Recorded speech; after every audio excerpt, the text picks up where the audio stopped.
1, 2. Is this on? In wrestling, a receipt refers to the vengeance gained by a wrestler after an opponent has done them wrong. But sometimes, these aren't part of the script. It's a real eye for an eye. And whether it's given directly or indirectly, wrestlers will dish out a receipt when they see fit, and oftentimes they'll be on show for the world to see. So in a follow-up to our previous video, we list out 10 more infamous wrestling receipts. During WrestleMania 23, The Undertaker and Batista would go at it for the World Heavyweight title. Early on in the match, Batista unknowingly hit Taker with a stiff shot in his ear. Taker wouldn't take too kindly to this and would keep a note of this throughout their match. Later in the contest, he would go on to hit Batista with a stiff right hook that got him right on the jaw. Batista fell back against the ropes looking kind of dazed. Has the Undertaker maybe met his match tonight?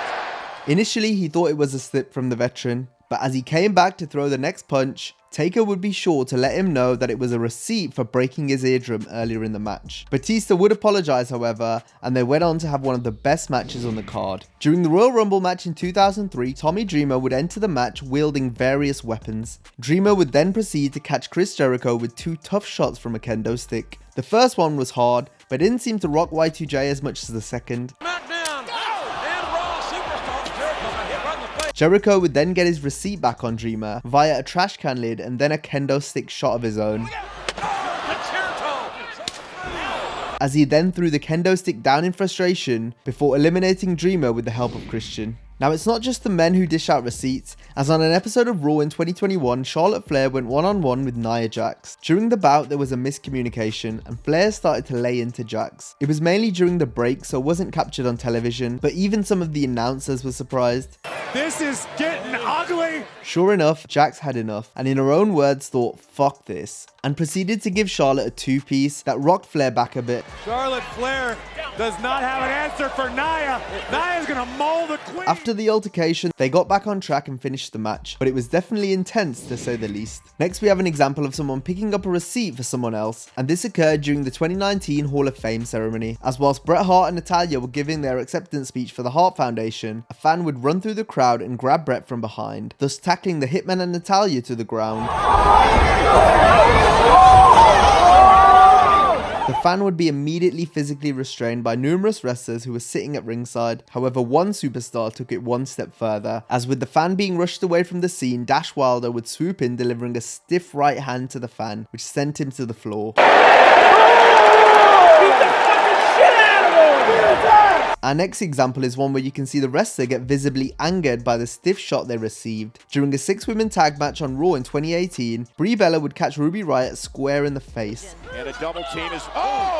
Brie appeared to apologize, but as could be seen from Riott's reaction, she only had one thing on her mind, and that was to give Brie her receipt. And this would come as a result of a quick kick to the shoulder. It's been a non-factor since the early goings of the match. Yeah, when Brie kicked her in the face. Wrestlers hitting each other for real can lead to a match breaking down, and this is what happened when the Great Antonio took on Antonio Inoki in 1977. At first, the Great Antonio began to no-sell Inoki's offense. This will have already angered the Japanese legend, but it was some hard clubs to the neck that was the final straw for Inoki, who then proceeded to let rip at the Great Antonio with some slaps and stiff kicks that ended up drawing blood.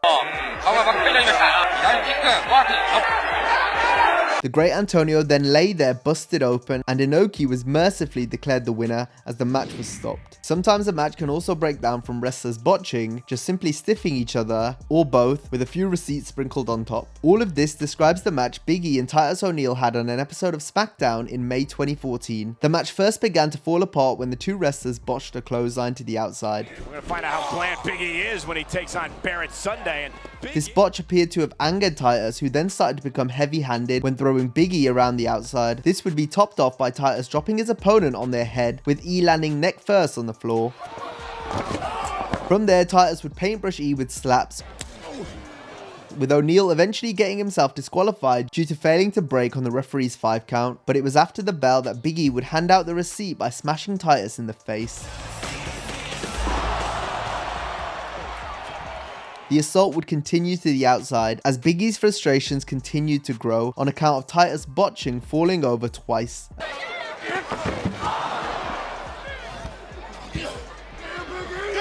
Eventually, Big E stood over Titus in the ring, following a true train wreck of a match. Back in 2005, Rene Dupree was the travel partner to Hardcore Holly and Billy Gunn, but he made the grave mistake of crossing Holly when he violated some rules by driving a car in Holly's name. Holly had to go to court after receiving a violating ticket and decided to take his anger out on Dupree. So on a house show, Holly and Charlie Haas were set to face Dupree and Kenzo Suzuki in a hardcore rules match. Holly started to shoot on Dupree, which included hitting him with real punches and kicks and smacking him with a chair, which made his eye swollen. He then went on to beat him backstage later on as well. Well, during the match, right, I fed for his comeback and he lit me up right in the eye, right? And as soon as he did, my eyes swelled up like right away. I remember how big it got. He put a wall up on you, man, not just in the match, but afterward. I was like, you know, he's going to kill you. He attacked you from behind. You couldn't even defend yourself. And it was just, it was crazy.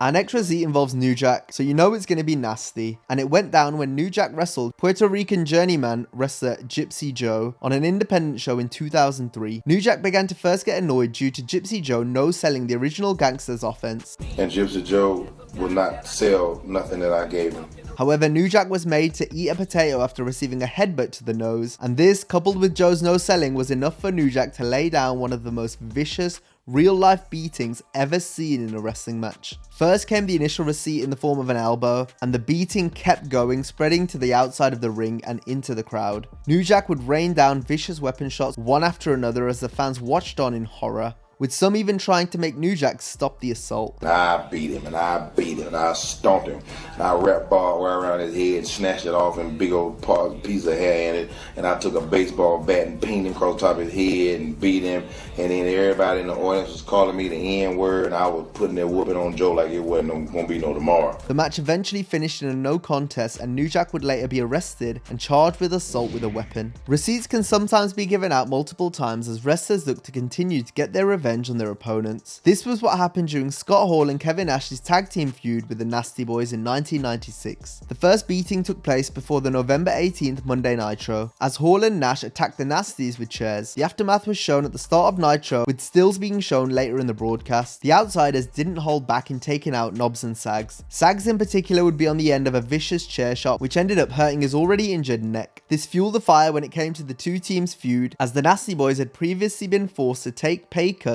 due to WCW's dwindling business. But since then, Hall and Nash had arrived on the scene, each earning upwards of $750,000 per year. Two backstage altercations and a stiff back and forth house show match later, and the two teams collided again at the World War III pay-per-view in a tag match, which also involved Meng and Barbarian, with Hall having lost a tooth in their previous live event brawl, and Knobs sporting a bandage covering up a cut from the same match, which would then be reopened as the teams clashed again here. All four men would go right at it from the start, and it remained a hard-hitting encounter throughout. And I was gonna I was gonna kill him.